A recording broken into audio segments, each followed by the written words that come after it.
Good afternoon to you all. We are extremely happy to have Professor Julia Ottino amongst us today. Professor Ottino will be delivering the 9th Technographics lecture today. Previous 8 talks, technographic lectures have been delivered by eminent academicians and scientists, and this has been made possible by a generous donation by Technographics Foundation. The Technographics firm was founded by Mr. Deepak Vaidya, and he obtained the degree in chemical engineering from this institute in 1970. Okay. I welcome you all to today's talk, and I would now like to request Professor Khakkar to introduce today's speaker to all of you who have gathered in this auditorium. Thank you.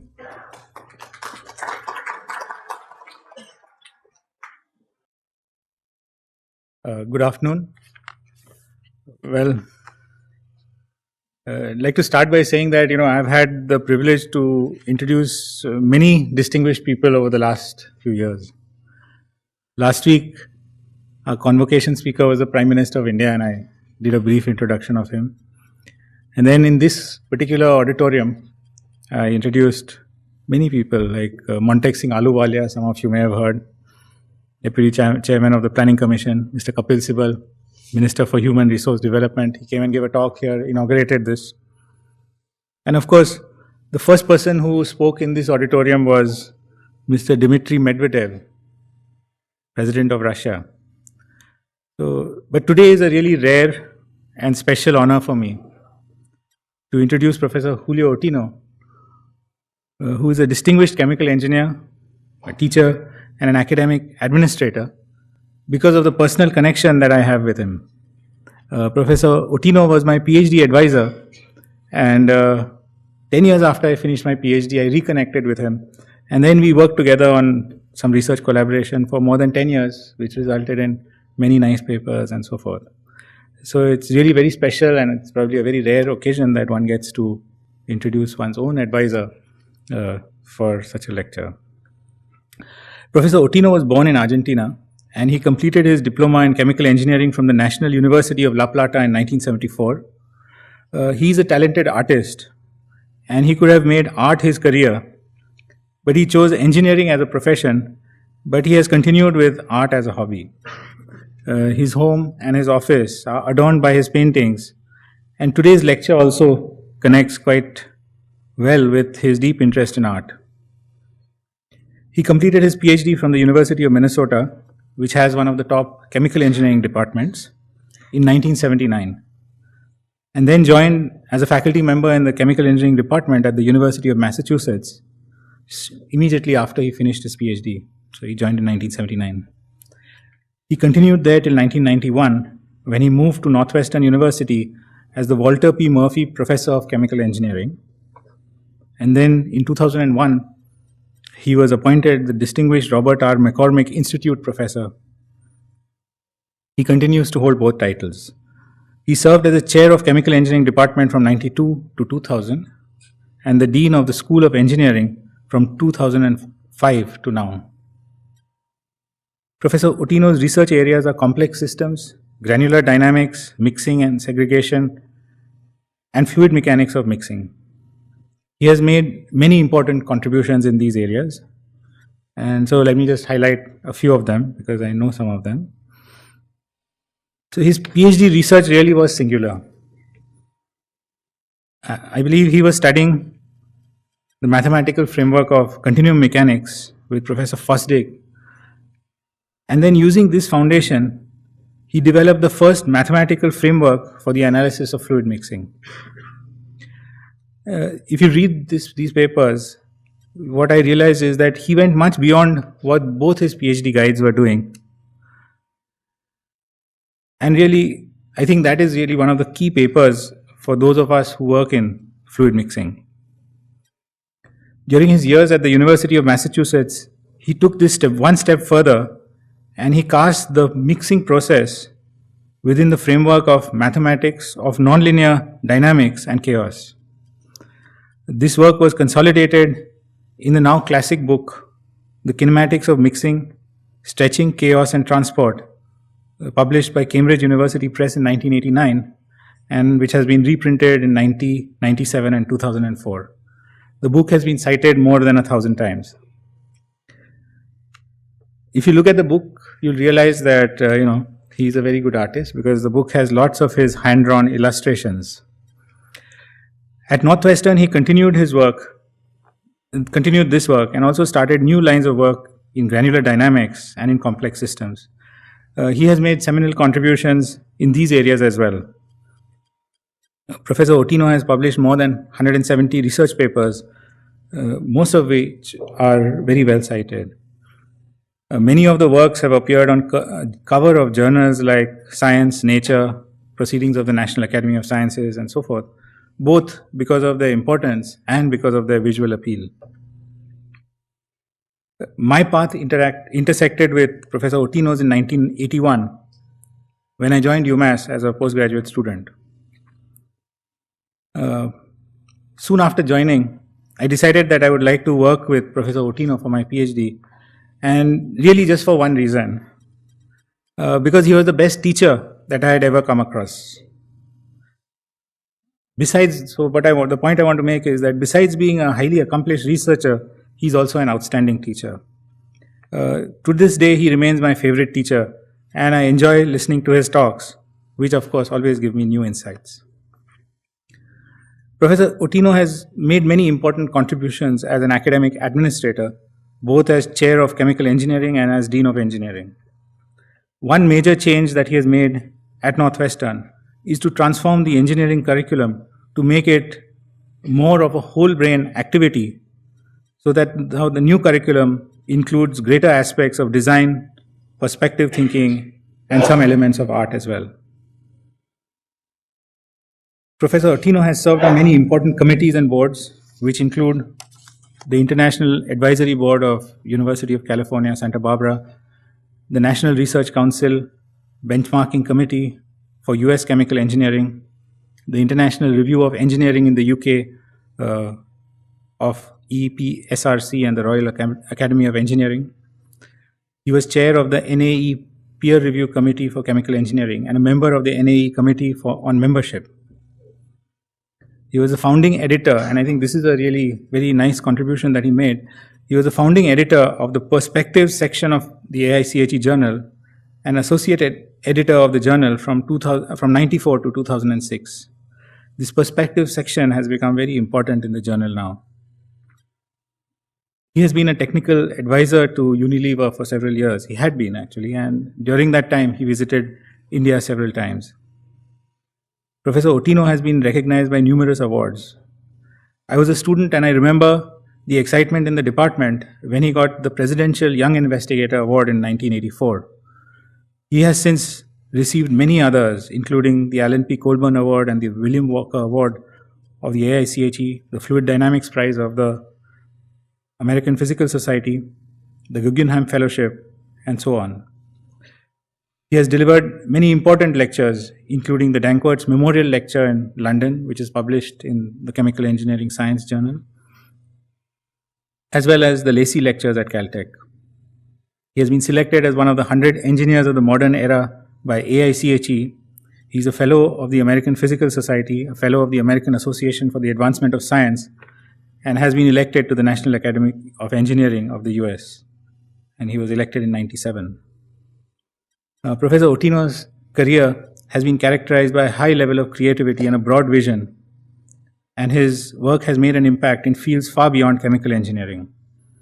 It is thus my pleasure to invite Professor Ottino to deliver the 9th Technigraphics Lecture, Creativity in Art, Technology and Science. Professor Julio, please. Well, I hope I can live up to that introduction. So, if any of you are thinking of making a career in academia, try to get a student like the bank, be one of your first students. I have had lengthy introductions, but none of them meant so much as this one,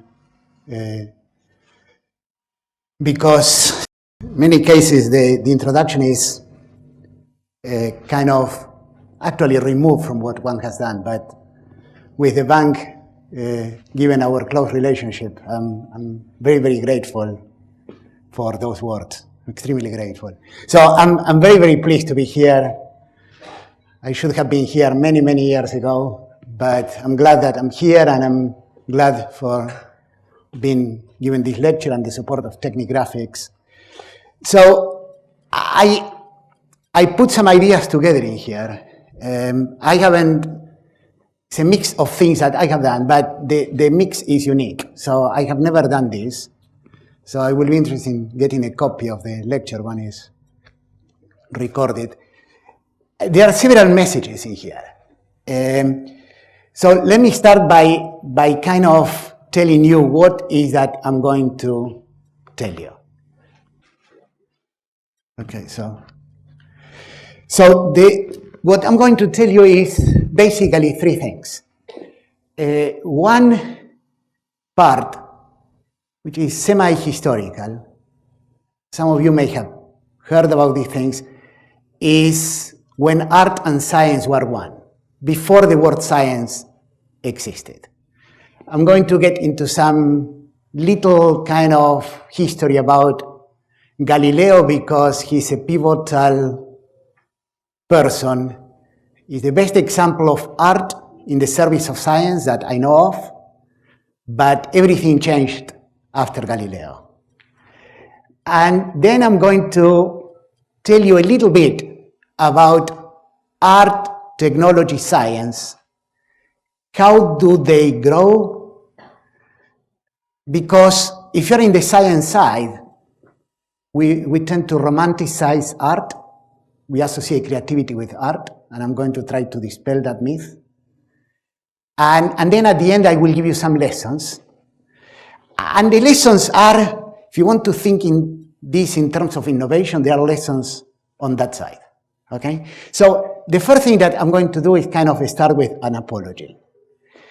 G.H. Hardy, who was the person who discovered Ramanujan, and I understand is the 150th anniversary of his birth, he said, there is no score more profound and on the whole more justified. He wrote this when he was in his twilight. That of the men who do, he regarded doing mathematics as doing something, for the men who explain. That's basically what I'm going to do here. Exposition, criticism, and appreciation is work for second-rate minds. So I'm going to start with an apology because that's more or less what I'm going to do. Explain, okay? So the first thing that I want to do is to talk about the myth of creativity, okay? This is Newton looking at the falling apple. There is no record that this ever existed. It's a myth propagated actually by French. Voltaire is the one who propagated this. And one of the things that I'm going to do is this myth of epiphany and the myth of a sudden genius. Now, because this is deeply ingrained, none other than Kant, one of the greatest philosophers who ever lived, he put artistic creativity on a much higher plane than mathematical creativity or physical creativity. For example, he argued that Newton was not as creative as Homer because in the case of Newton, never mind that this is not probably true, you could follow the steps in a logical sequence and therefore could be repeatable by someone else, whereas in the case of creating poetry by Homer, never mind that Homer probably didn't write any of what was claimed that was written by him. It was a composite of many historical figures. It suddenly came out of nowhere, okay? So, but that's a myth that is still prevailing today. Now, geniuses, we associate geniuses a lot with art, and the more tragic, the better, okay? Arthur Rimbaud composed all the poetry that he ever wrote by the age of 20. And then he disappeared from the face of the earth and died at 37. And of course, you know about Mozart, and the fact that he died composing the Requiem also makes him more tragic. So these are people who seemingly got touched by God with this creativity. And there are other people, for example, you are familiar with this one, died at also 32. No one knows where the ideas came from. Tragic end. England was not the best place to be a strict vegetarian at that time. Even more tragic is Galois. I do not know if you ever received letters of recommendations, but I don't think you will ever get one stronger than this. This letter is perhaps the most substantial piece of writing in the whole literature of mankind. So the story is Galois failed twice entering the École Polytechnique, arguably because he skipped steps and he got angry with examiners because they couldn't follow his reasoning. Eventually, he had some ideas, submitted a paper. One went into the hands of Cauchy. Cauchy sat in the paper for a long while. Then another paper went into the hands of Fourier. Fourier died while having the paper in there. And one night, he scribbled everything that he had in his head. This is the letter that Hermann Weyl is alluding to. Wrote everything. Everything that he wrote is 60 pages long. Okay? Everything. That letter was much shorter. Every paper that he ever wrote, you can collect it in 60 pages. He wrote that, then left his home, went into a duel, and got killed at 20. Okay? And so if this is not a genius, I don't know what is it, because it's all the combination of tragedy and influence. I mean, there is something called Galois theory, and without him, we won't have many branches of math. Nevertheless, this is kind of rare. So if we have art, technology, and science as the three largest receptacles of human creativity through the ages, things that get passed from one generation to the next, okay? Because things are documented, there are pieces of work that get written down. The words that we can associate with them, roughly speaking, are with science is discovered. We believe that it's something like an objective reality, and what science does is lift the veil and reveals what maybe was already there. If Watson and Crick had not discovered the start of the double helix, someone else would have. Technology is about invention, and since we are not in art in here, we will associate art with creation. But no artist that I know of associates what they do with creation. They will use words like provoking, transforming, challenging. Creation is a byproduct. You go, work, sweat, and a creative output is what sometimes happens. So art is not really equated with creation. That's one thing that I want you to take out. And I mentioned art, technology, and science. There are several things that are left out of the picture. One of them is math. And what is math? Is math creation? Some parts of computer science which are connected with math are connected with creation, but many mathematicians are kind of Platonists. They think that they discover things, that they exist regardless of them being the one to do the unveiling. So it's both creation and discovery. So I'm leaving several things out in here, and math is one of them. Now, to start with, creativity and science before there was science. Let me start with Leonardo da Vinci. Da Vinci thought that art, and especially painting, was a means to uncovering reality. And if you go and look at the collected works, part of which now in the hands of Bill Gates and the other half in the hands of the Queen of England, and you see these drawings about turbulence and anatomical drawings, it was a way of exploring reality. But at the time of Da Vinci, there was no such a thing as something called science. Science probably, in the way that we understand it now, maybe goes back to Francis Bacon and maybe Galileo. Now, let me kind of mention Galileo for a second because it's a pivotal figure in this story. So I'll focus on one story only, okay? Galileo, besides being a great an accomplished physicist and being able to hold his weight on anything that was called theory subsequently. He had many talents, and one of them was he was a very talented instrument maker. So he was at the frontier building telescopes, and he had built one at the same time that the person on the right of the screen, Thomas Harriot, built one.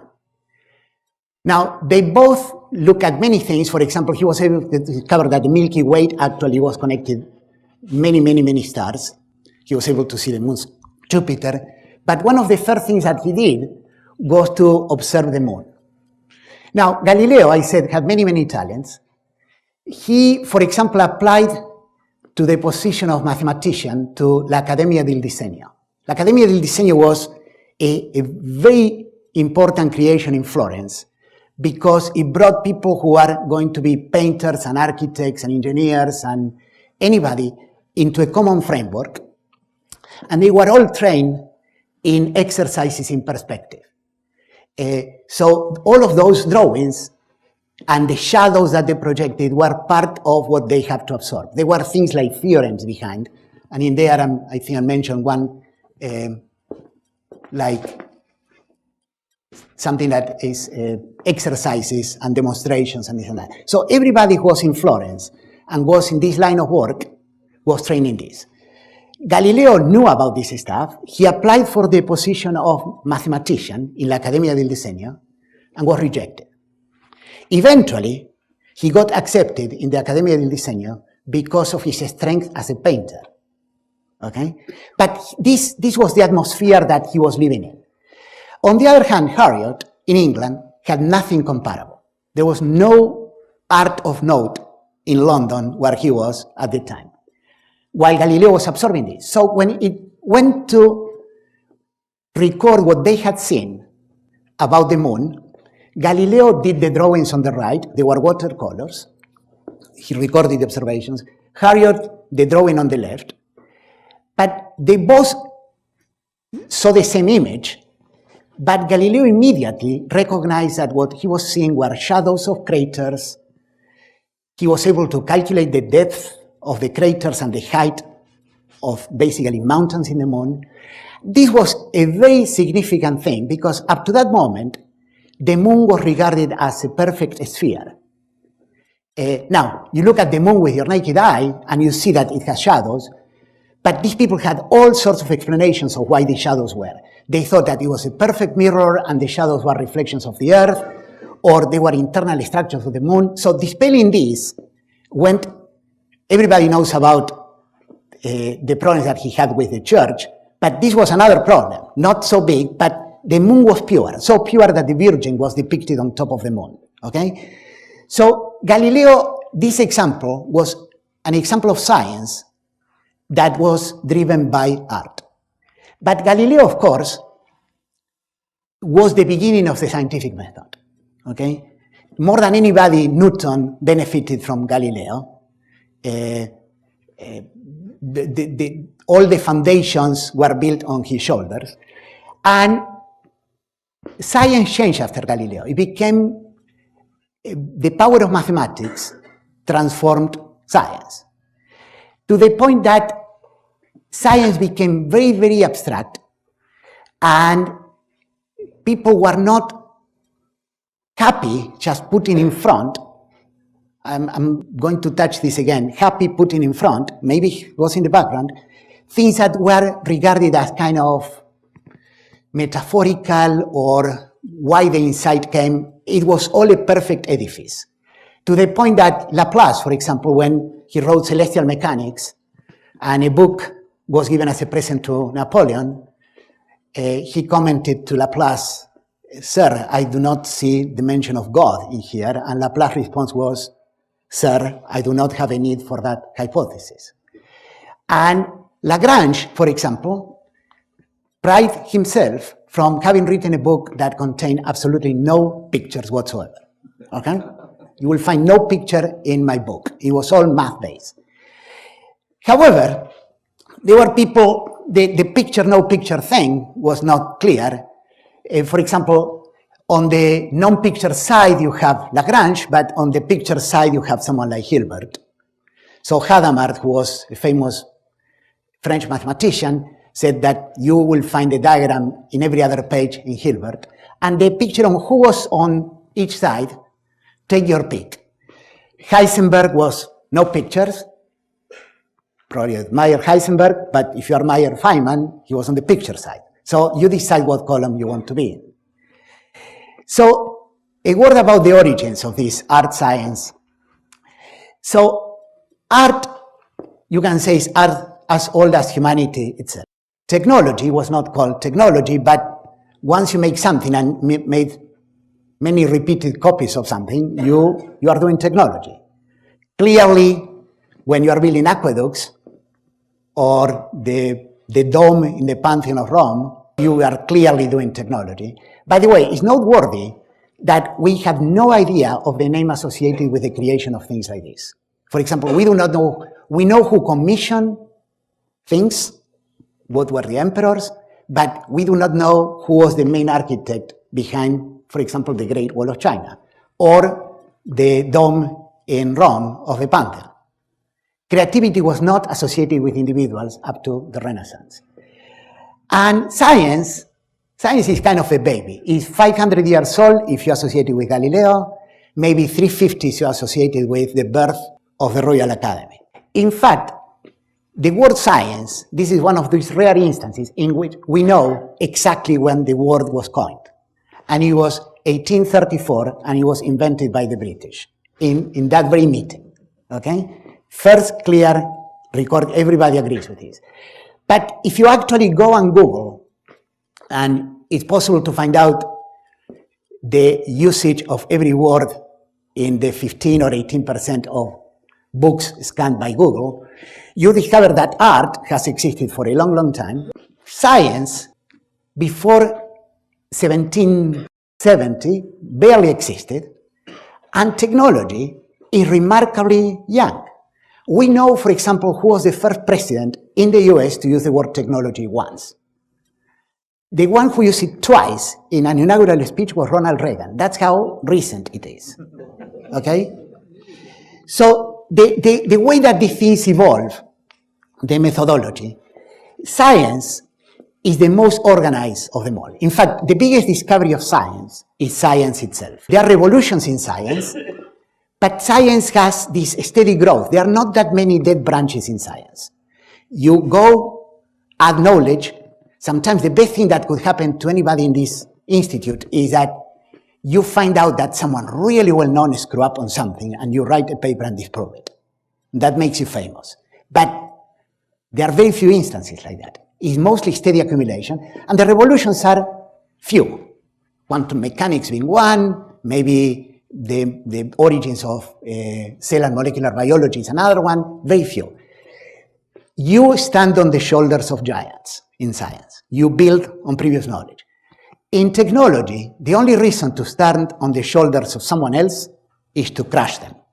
You want to replace one technology by another one.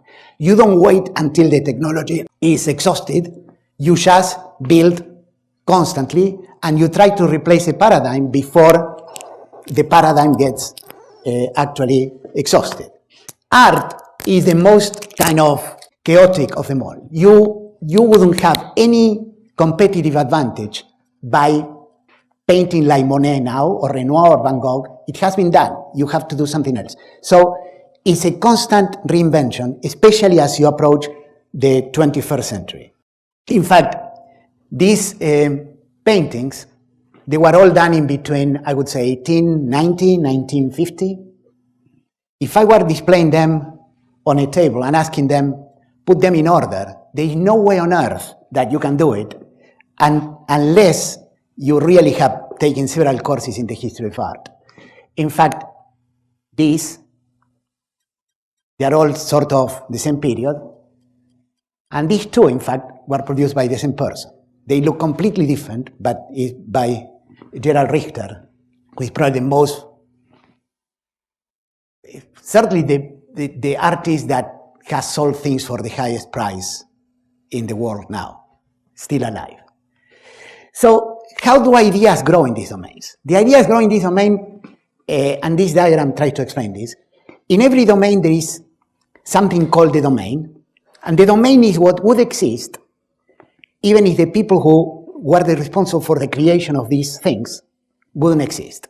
So these are papers, books, patents, knowledge, paintings, compositions of different kinds. The domain is what, if we were obliterated from Earth and these things exist, the domain will exist. But the domain has gatekeepers, and this is the field. The field are the people who practice in the domain, and the people who are the arbiters of what gets into the domain. In science, it's pretty clear.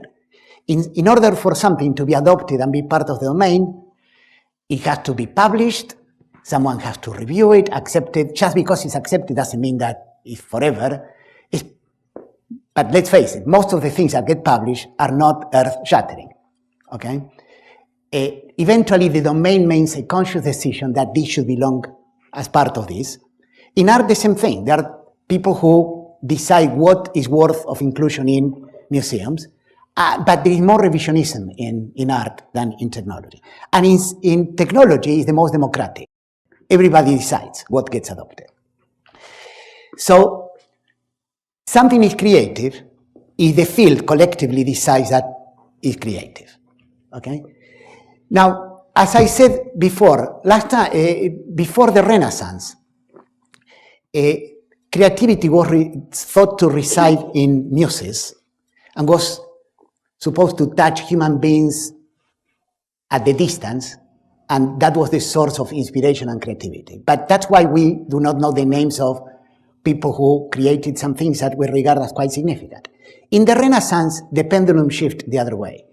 And the idea of what constituted the first burst of the idea of something, what is called the primo pensieri, became the important thing. So drawings like this became truly important. Those drawings gave rise to ideas like this, and eventually they were like the trademark, the patent, the intellectual property, those drawings that eventually gave rise to something like that.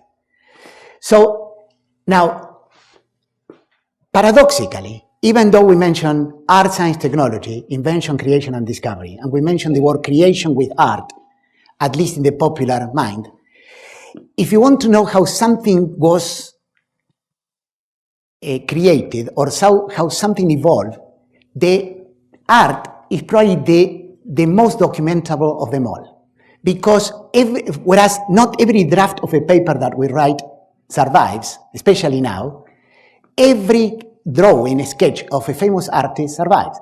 And there are several instances in which we saw the evolution. For example, in an etching by Rembrandt, this is one of the intermediate ones, this is one of the last ones. Invariably, you see an idea going too far and kind of ruin it, okay? But you see the same idea repeated over and over again. So, for example, this theme of Picasso will appear over again. In here, you see sketches of Picasso for something called Les Demoiselles d'Avignon, and this is what is regarded as one of the final painting, which is in the MoMA in New York. Monet painted this like in every possible condition, so it's not that one was produced. And the ultimate case of repetition, this is pretty recent, is Damien Hirst, is an English contemporary author, which is basically painting dots. It's the act of acquiring style.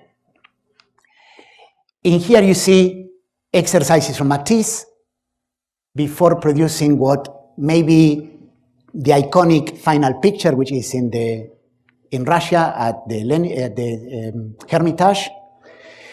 But one of the things that is important, in here we see Matisse. I do not know how well you can see it from there with light.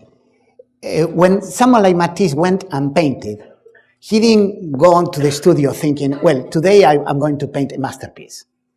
It's just every artist goes every day and paints. This is probably what you think people in science do. You show up, you do something. Some days you do something good. Many, many days, nothing major happens. So when Matisse was stuck, not knowing what to paint, he painted his studio with a painting in the background. That's one. This is another one. You just go and work, okay?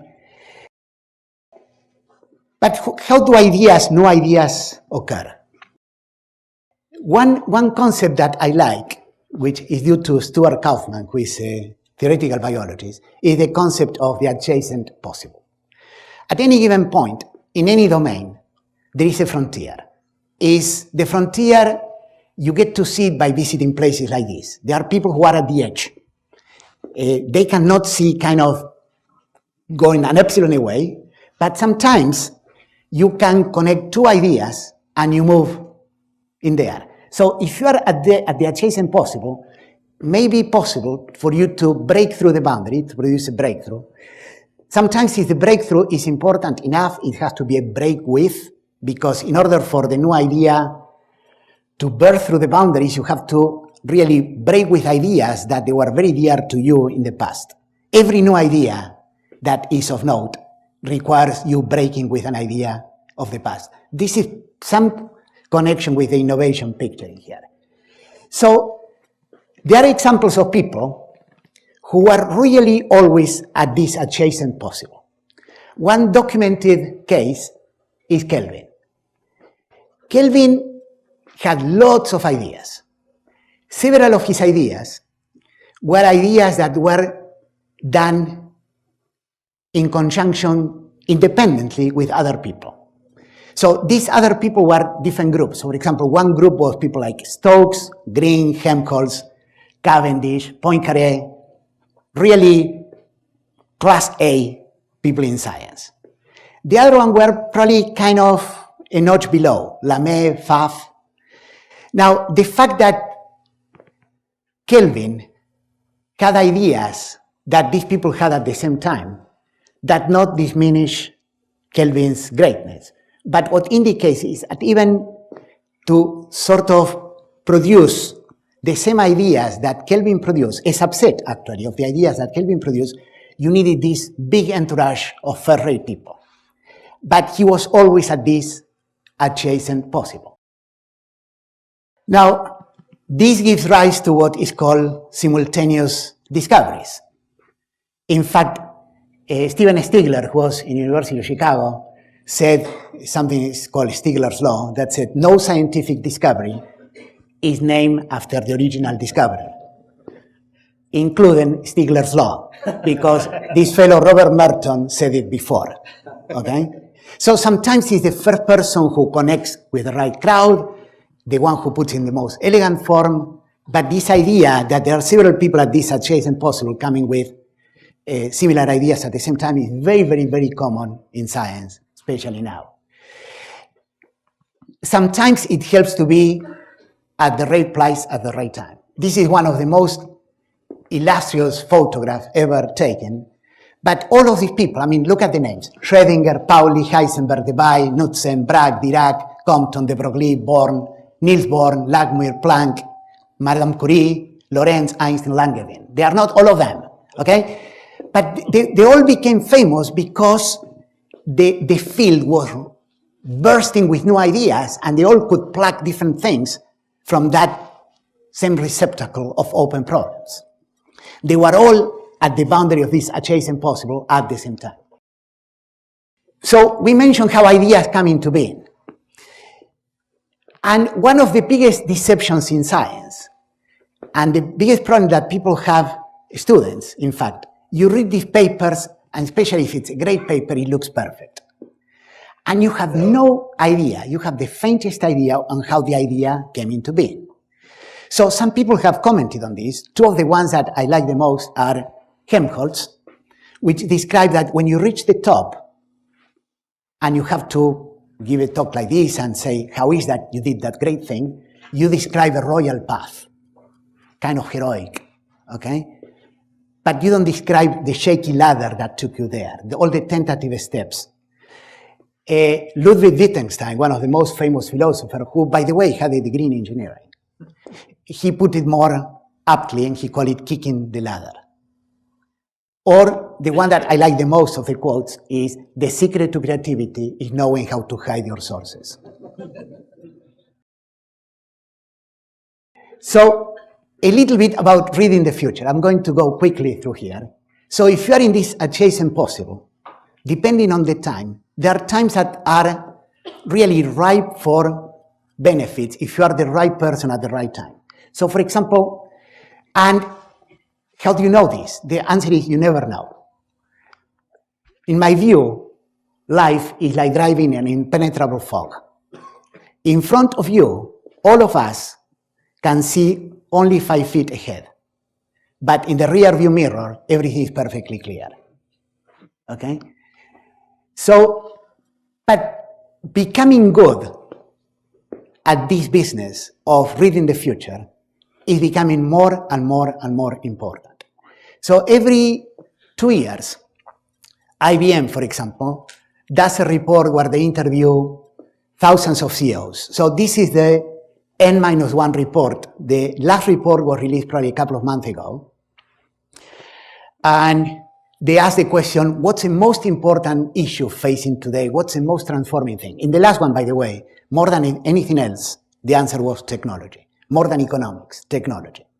But in this one that was done in 2010, they asked CEOs 2 questions. What's the most important problem facing you today? And the other is, what's the most important characteristic that leaders have to prosper in this world?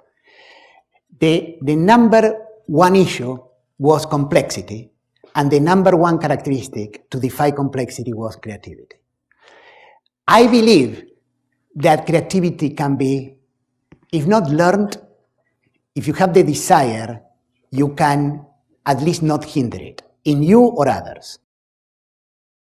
So the problem is, and this will be a very short detour on something that comes dear to me, is that sometimes our thinking is not appropriate to the times. We still live in a kind of linear world. So for example, if we face a problem, and this could be many, many examples, like the decreasing population of cod in the North Atlantic, we tend to try to find a reason. And one reason is we know that the harp seals eat the cod. The cod feeds from plankton, but we can think in this linear space, and we kind of think that, oh, if we control the population of seals, we can somehow take care of the problem. The problem is that in most cases, and I mentioned this as one example, in most cases, when you look at all the elements, for example, in this case, looking at all the elements will be looking at all the species that interact in the North Atlantic, the problem sort of looks like that. And the thinking of seeing that one species, how they will affect the other one, is kind of ridiculous.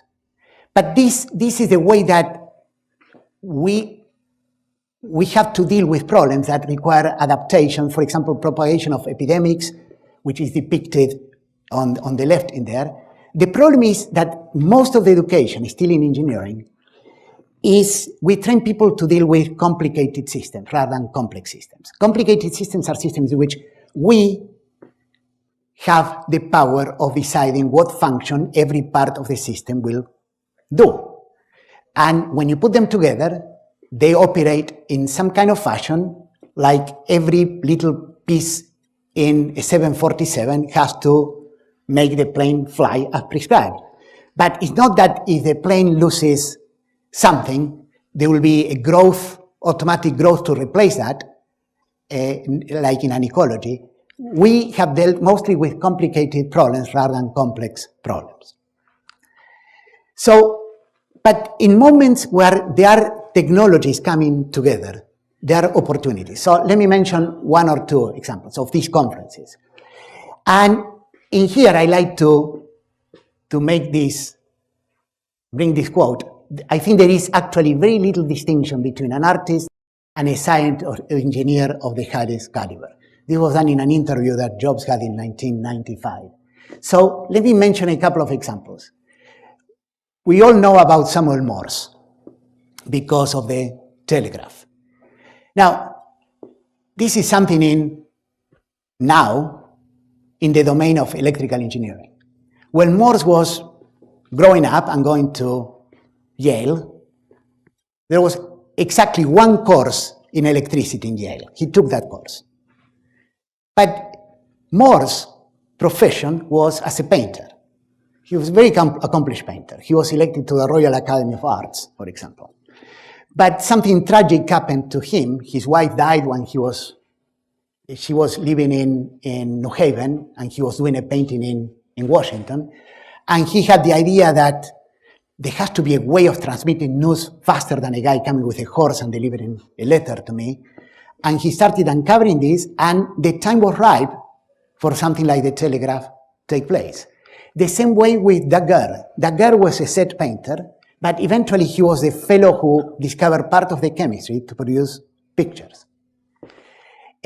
Sometimes the ideas, you are at the wrong place, or too early or too late, as you can argue. For example, this fellow, Joseph Faber, was a fellow who tried to produce a device to reproduce human voice. Now, but in the time in which he was living, there was nothing like, no one could dream up of something digital. So when we tried to produce something to reproduce human voice, he tried to produce actually like the head of a person with all the associated tubing and air going through.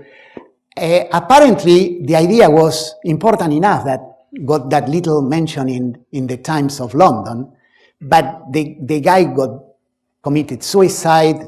I think his nephew tried to continue with the idea, eventually went nowhere because it was a good idea, but the wrong kind of technology behind. So, but in these moments of conference, sometimes things come together. One moment in the history of mankind where the idea came together.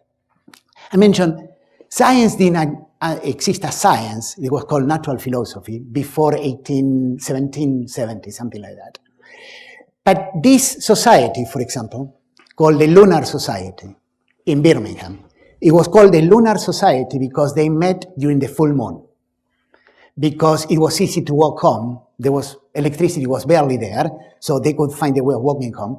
This was the first time in which the people who studied the how, okay, the propositional knowledge, or what things happen, and the proto-scientists met with the people who they knew to do things, the how people, the engineers, and with the entrepreneurs. So, for example, people who are scientists, like Darwin, this was actually the grandfather of the Darwin of evolution, and Priestley, who we know from chemistry, met with people like Watt, who are engineers, and Smeaton was probably the first big-time consulting engineer. He made a fortune. With people who are entrepreneurs.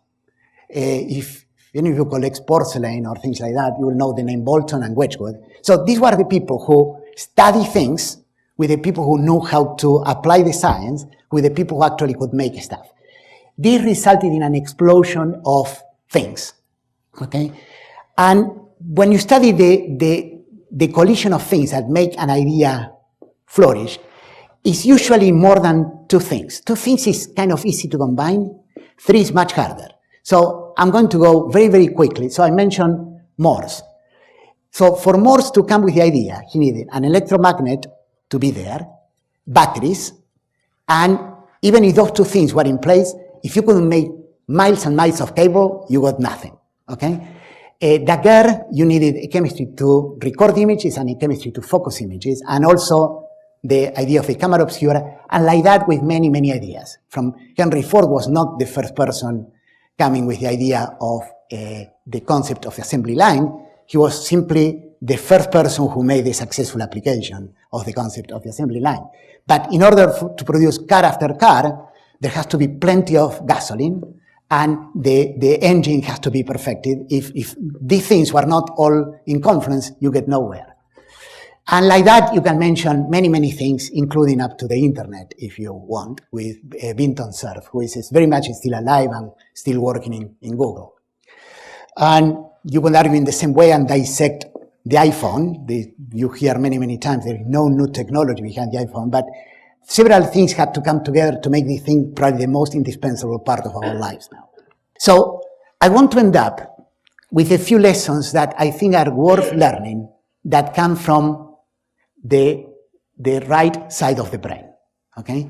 I alluded to this a little bit. I alluded that with Lagrange, things got very, very analytical, and everything that is analytical, math, logical thinking, that kind of things, the skill that places like Caltech, MIT, IIT kind of self-select for, people who are really good in the math side, these are kind of left brain skills, okay?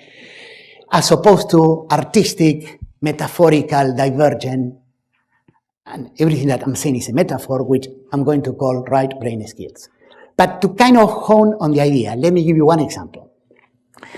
People have studied damaged brain patients, either because they have had massive lessons that have made them lose one side of the hemisphere, or prior to the 60s, some people were actually, who had schizophrenia, were treated by severing the connection between the hemispheres. In fact, William Sperry, who was in Caltech has no medical school, he won the Nobel Prize of Medicine by studying people like this.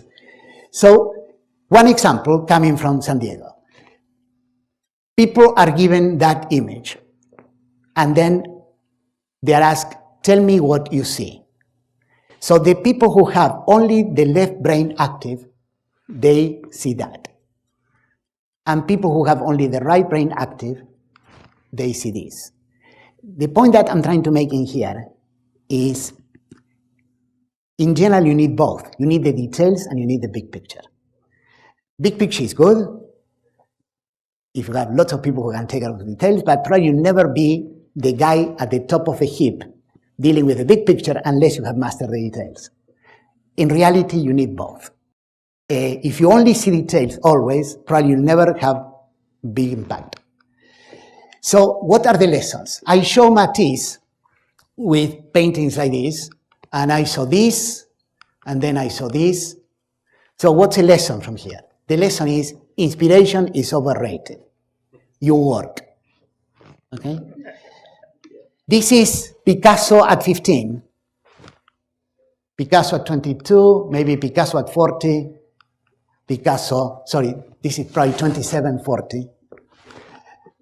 This is William de Kooning, early William de Kooning. This is in the Art Institute in Chicago.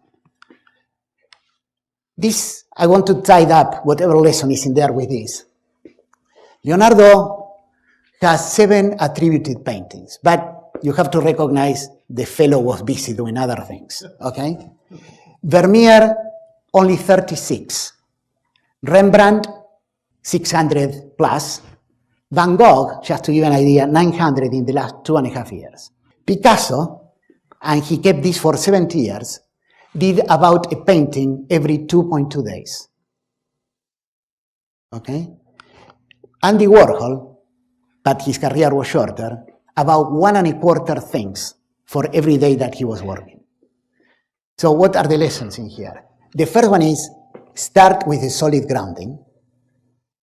If you don't have the solid grounding, you never even see the details, okay? And equate creation with hard work. You show up and work. The myth that artists create when they are inspired is just a myth. This is a sculpture from Picasso, and this is a close-up.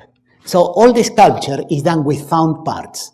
Like the head is 2 toy cars, kind of put together, and actually, if you see the sculpture and you see how it's made, you can see the toy cars.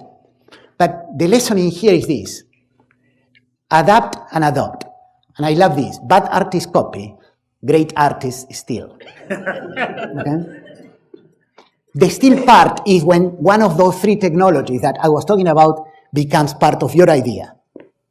Copying is just copying. This is Picasso.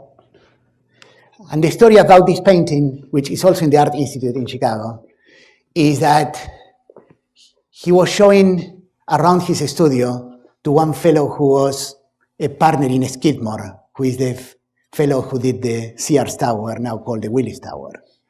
And he said, oh, I think he showed a catalog and said, I have seen this painting of yours. And Picasso said, yeah, I remember that painting. I remember when I was trying to come up with something that represented what I thought at the time. And at the end, I look at it and I decided I was not happy, and I modified the painting. By the way, I cut a piece, and if you want the piece that I cut, I'll give it to you, and the Art Institute has both pieces. And the piece that he cut it was something like that. There was a man holding a fish, and the baby was trying to touch the fish. The lesson here is, and this applies to many, many things. I don't think that there is no paper that can be improved by condensing it. But applies to committee work, especially if there are many, many people, okay? Step back, look at the whole picture, and decide if what you achieved is what you wanted to achieve. Remember this idea of cutting things. The other one is, do not, if there is one thing that is the secret for creative thought, is never pick the first idea that comes to your mind. Do not converge too quickly. Always have something floating in parallel. So finally, this is the final and most important lesson. Again, this is Picasso, a series of lithographs, and this is the final one. So I started with a few lines and then became this.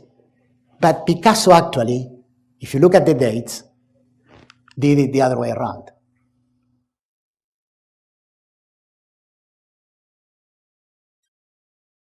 This is the last one. So the lesson is to be able to do both things. You have to be able to see simplicity in complexity and complexity in simplicity. Very few people can do both.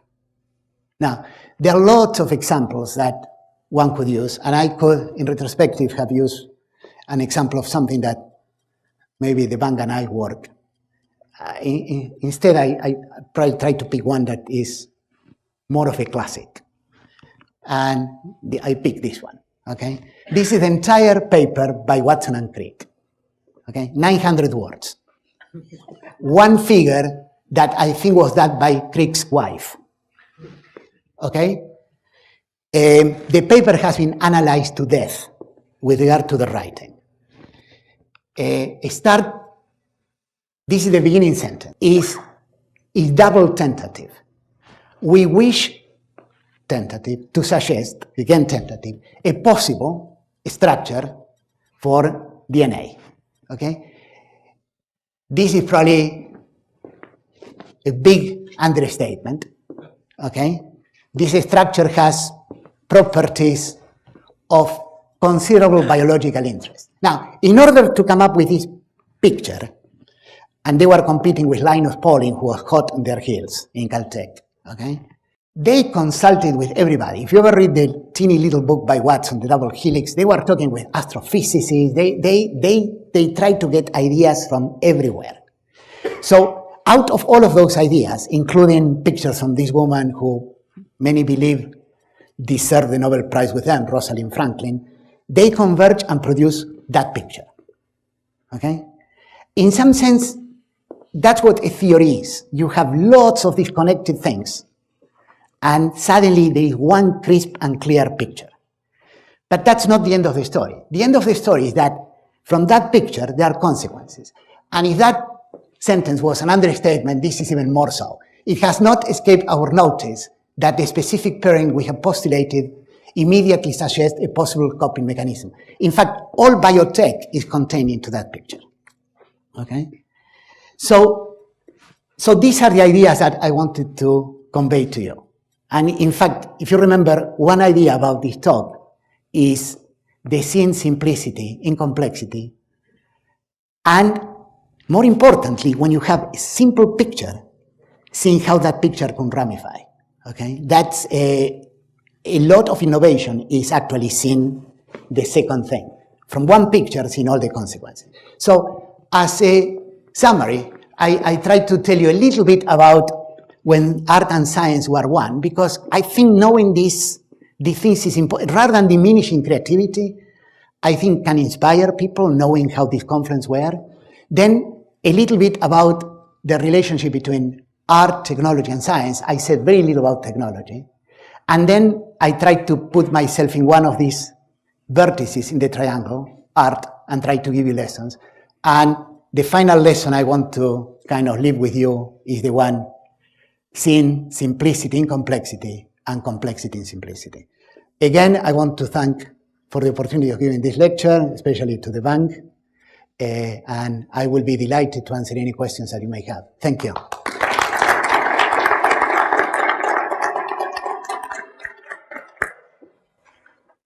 Any questions? Yeah, yeah. This is the first time I heard you speak on this topic. Very fascinating. No one is a prophet in his own land. Very illuminating. So Yeah. my question is, I mean, this is a fantastic example of artists, scientists, but that was in a different era where the communication to some extent was limited.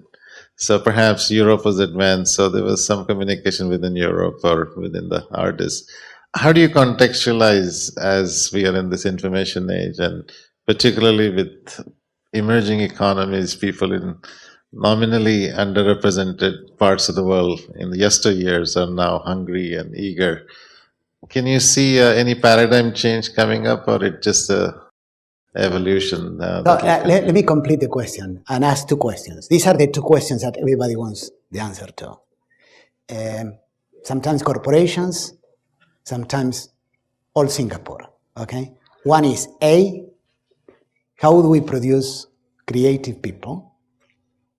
And the second question is, how do we have creative organizations that can foster creativity? Okay. What's the magic? Regarding the question that you ask, the question that is somehow hidden behind your question is, at what point, there's a fellow who gives really great talks. You can look at the talks in TED. It's called Ken Robinson, actually Sir Ken Robinson. And he has this battle in which he thinks, actually the one who said this is also Picasso. He said, it took me 40 years to learn again to draw like a child. Okay? He thinks that we educate people out of creativity. People start creative, and then we educate them out of it. And the question is, when do you have the point of no return? My sense is, pre-college is very easy. Even immediately after college is easy. If you wait, I don't know, 5 years, 10 years after that is extremely, extremely tough. Okay? So the fact that there is more communication means that there are more opportunities to have these effective collisions. Actually, more communication should lead to more explosion of things, because if people who normally couldn't come in contact, then now they come in contact more frequently. But it's only certain kind of people, the ones who can have those collisions. Many people cannot. But in startups now in Silicon Valley, I'm not advocating for this. Many of them are including artists. I'll give you one example. We haven't done this, but we're going to do it, and I'm more or less sure that the results will be good. So we started programming analytics. Everybody in the complexity analytics, it's a way to understand the world. However, we are going to have a course where we will bring together the people who do analytics, people who are trained in applied math and statistics and this and that. But we're going to do the course with the Art Institute. And for these people, having to explain how actually the title of the course is telling, is data as art. So you start working in your own domain, you become very, very comfortable with a way of explaining things. If you want to explain it to people who are used to manipulating things in many different ways, chances are that you will advance the thing. So the fact that more communication exists now, I think is even more of a chance that there will be more of an explosion of ideas. But yeah, no, you have to filter them. But I think that the people who are prepared are going to benefit tremendously by these new interactions. Yeah. Yeah. I will raise the first big question you discussed, which is for Kant. Yeah. How do you judge relative creativity within science? How do you judge it? How do you judge something is more creative than something else? So first, I'll give you two answers. The first one is the people who collectively decide how creative something is the field. So the field is the people who are in the domain. Let's say the domain is fluid dynamics, and these people have the ability to bestow recognition to creative ideas by, I don't know, inviting you to talks, sometimes awards, that kind of thing. So it's the field that, I mean, let me just admit something. The ability to market ideas is tremendously important in science. Probably the only place that you can put an idea there and just let the field decide, and it doesn't matter how nice you are, how your personality is pure math, okay? They decide if the idea is worth accepting. They will just go through the proof. You can be a hermit, like this guy, Grigory Perelman in Russia, who didn't bother to accept the one of the Clay Prizes or the Fields Medal. That's the ultimate field where the decision is completely objective, okay? In any other field, the way that the field responds to an idea being creative is by the collective response, okay? Personally, I think that the way that people do things sometimes is such that, there are theories that are nice and beautiful and some that are really convoluted, but I will go further than that. I will go that in some cases, if it were possible to show a page in a paper or two and you cross a name, in some cases you can decide who did what. There is a style.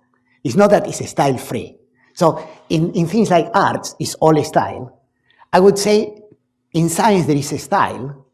It's not as apparent, but I don't subscribe to the Kant idea that just because you can follow a logical sequence is not creative. I would say that the way that something comes across, the way that something holds together, it has the mark of the creator. And the creator could be someone in science. That's my own view.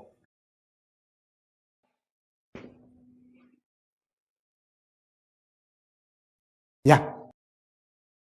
I was a little disappointed when you said that hard work really is. I was hoping that creative people could get away with less hard work, but it looks like everyone has to work hard.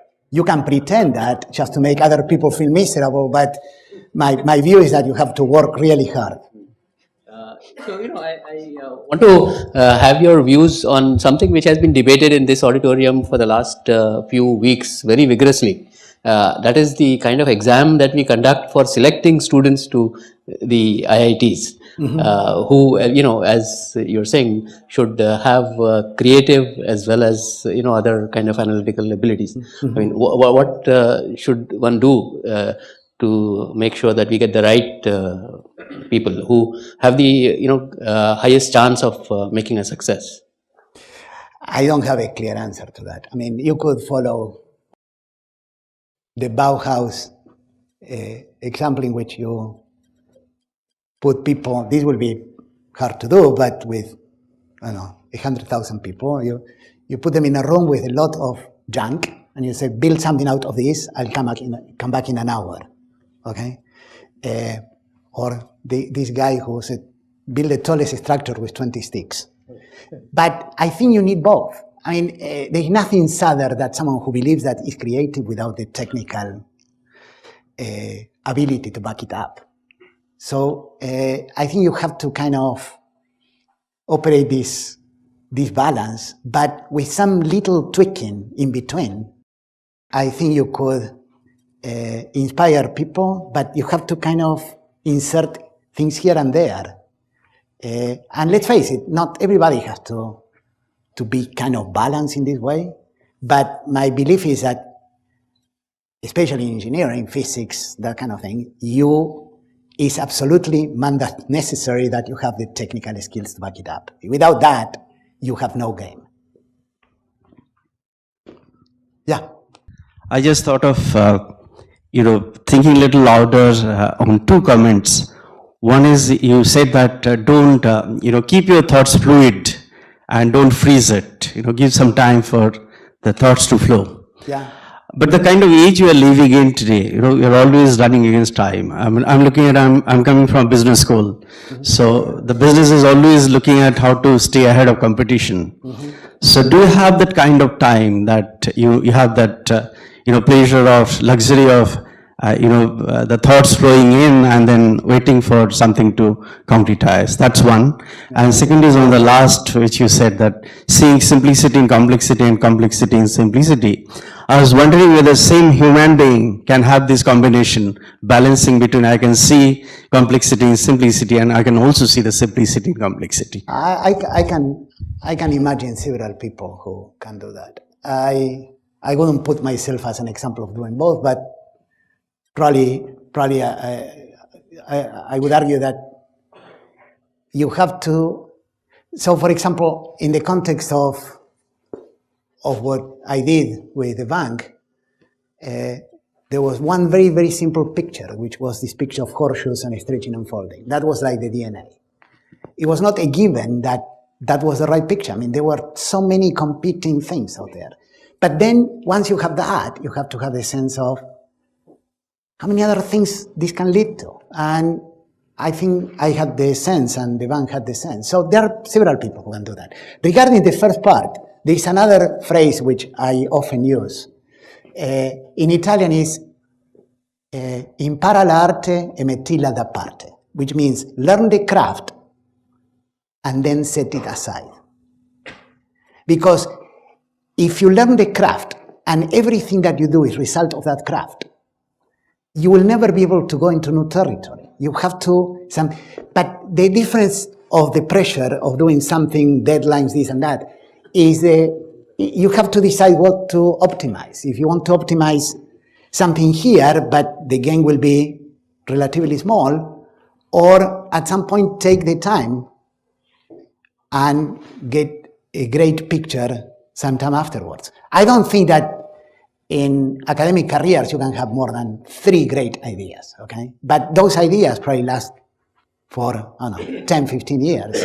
So, but it takes, once you have picked something and you are locked into it, it's very hard to walk away from it. So I think the idea of taking time to decide what you want to lock in is critical. I mean, there are branches of science in which the degree of inertia, for example, heavy experimental things, once you have made an investment, it's very hard to make a sharp corner.